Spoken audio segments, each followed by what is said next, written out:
Rick Lucer here with Rick Cleveland. Going to get some insights on the Dean of Sports in Mississippi coming up next. Rick, you have seen how many of these, what is now the Sanderson Farms Championships? Well, I saw the first one. There were a few years that I went to the Masters instead of doing this tournament when they were side by side. But I guess I've probably seen 40 of them, yeah. So out of all those, which one stands out in your mind the most? Oh, the first one.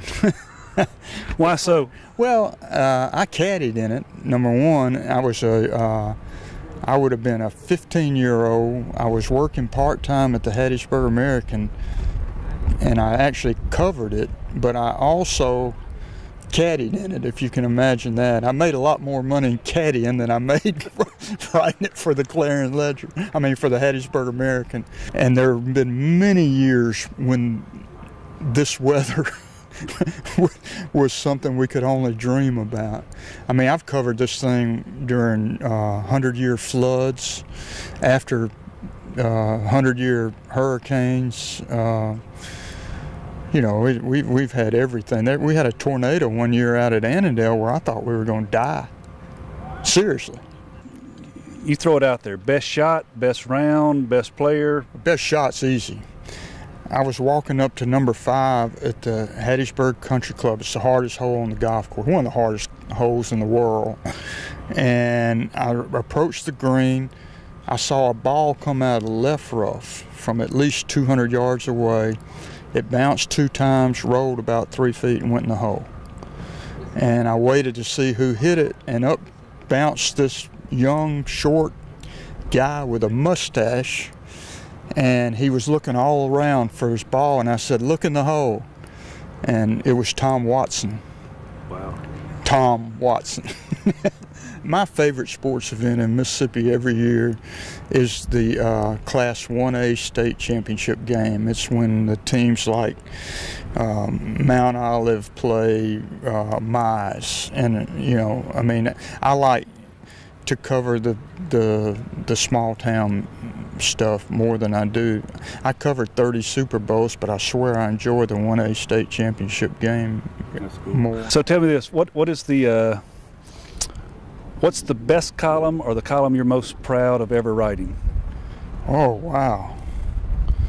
That'd be hard. I tell you one that really made a difference in Mississippi was in 1983, Alcorn and Valley were both undefeated. Alcorn and Mississippi Valley State, two historically black schools that didn't have any money at all, and they were supposed to play in Itta Bena when they were undefeated. And I wrote a column about 2 weeks before the game and said what a shame it was that they were going to play the game in a 7,000-seat stadium, and that they should move it to Veterans Memorial Stadium. Well, it turned out there was one of those old doubleheaders. State and Ole Miss were playing a doubleheader at the stadium, and I said, well, just play it on Sunday. And they did, and it's still the largest crowd to ever attend a football game, and it's the most money either one of those schools ever made. And on that Sunday, they televised it. They syndicated it around the state, and it beat the NFL games in the TV ratings too. 64,000 people. What's that like, to have a son that actually followed in your footsteps and is writing him? At this point, you still feel like you can take him, you can outright him? Tell me how all that feels. Yeah, it's getting closer every day, I'll tell you that. But, you know, I tried to talk Tyler out of going into this business the same way my daddy tried to talk me out of going into this business, because like my daddy said, son, you can make a whole, if you're good enough to do this and do it well, if you're intelligent enough to do it and do it well, you can make a whole lot more money doing something else, and you won't have to work on Friday and Saturday nights. And by God, he was right. And I had that same spiel for my son, and it didn't do me any more good than it did my daddy. So, yeah. But seriously though, there's a certain amount of pride involved that your son wants to do what you did. The flip side of it is that he might have said, man, if my dad can do this, anybody can do it.